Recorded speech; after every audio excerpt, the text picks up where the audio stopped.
हाय नमस्कार प्रणाम। क्या हाल चाल है? तो हमरा से कहता हो कि और से के और से कहता नहीं। लग रहा है कच्चा बादाम खा रही है। इसको बॉइल करके खा रहे हैं। कच्चा बादाम खा रही है, इसको बॉयल करके और खुद एक कच्चा बादाम है वो की है के खाई बहुत अच्छा लगा था। हमारा खियावते नहीं खुद के खाई पूछते रहो तो हरा तू तो रोज रहवा खाइबा और जे आई तो नया रही ओकरा लिए पगी।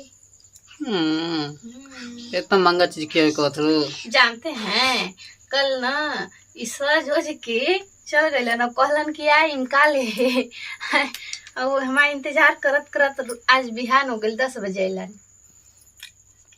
10 बजे तक मेरा इंतजार कर रहे थे। कब का रतियो इंतजार करते रही समझला। तो तारा घरों जाए घर के लोग इंतजार करते हैं हमारे सही।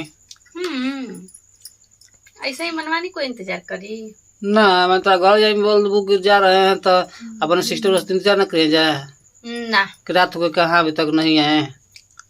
मतलब सिस्टर लोग इंतजार करी तो मैंने कोई भी कहे कि मतलब तू का सोचे लगल यार सब खाली वही सब में दिमाग रहला कहता है ना। तो तू सिस्टर के बात मत कइल लागल वही सब खातिर गइल बड़ू का पर्सनल एकदम। तू सिस्टर के बात मत कइल कर, हमके अच्छा ना लागेला।